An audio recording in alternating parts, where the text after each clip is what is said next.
Hi, this is Georgie from POC Culture. I'm here with Bowen Yang to talk Fire Island.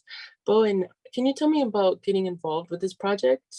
Yeah, I was involved sort of both conceptually early on when it was like such a murky idea, and back when it was just this lofty fantasy to even be in a movie at all with my best friend Joel.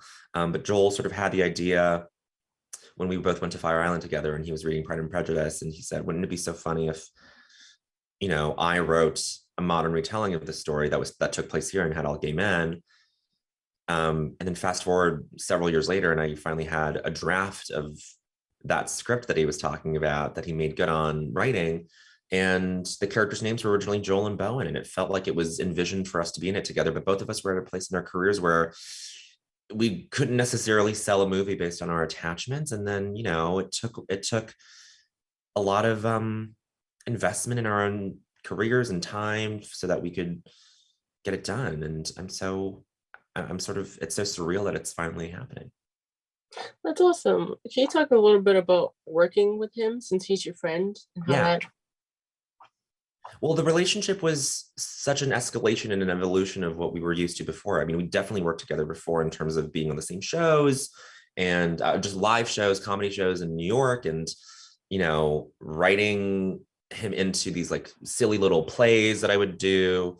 Or he would invite me to help him write something that he was working on. So we developed like a very light touch working relationship in the past, but to to do it on this scale was really challenging, but also really rewarding, where I got to be even closer to him, which I didn't think was possible. Watch him wear so many hats on set as an executive producer, as a writer, as someone who was problem solving and also writing new dialogue to solve said problems. And um, it was really remarkable. And I think people will be so blown away and impressed by his work. Yeah, it's very impressive. Yeah. Um, you mentioned working on like live shows. Can you talk about the difference between working on like Saturday Night Live, but then working on this film? Yeah, I mean, everything is different. There isn't one thing that's consistent.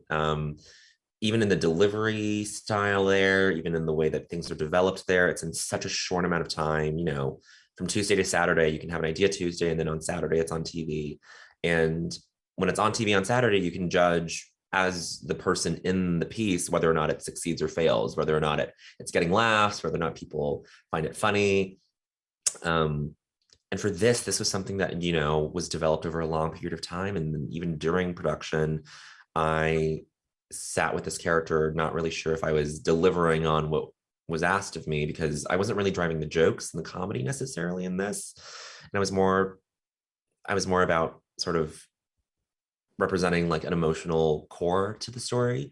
And so that's harder to gauge and judge day to day. And you won't, it's one of those things that you don't really know about. You don't find out about until like it comes out 9 months to a year or more later. So every part of the process is completely different. Yeah, your character totally does bring a lot of heart to the film, and I just want to say I really connected with your character. Thank you, And Jordan. I was wondering, are there any aspects to Howie that you really relate with?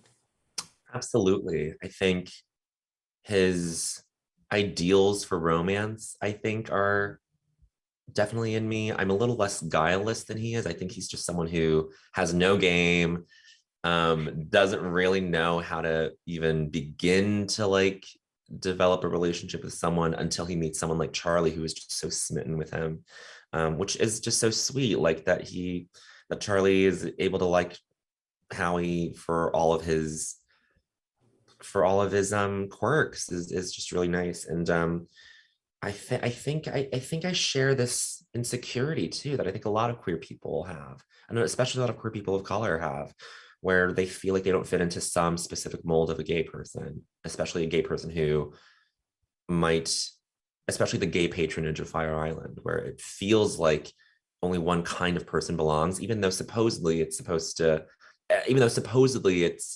inclusive and it's refuge.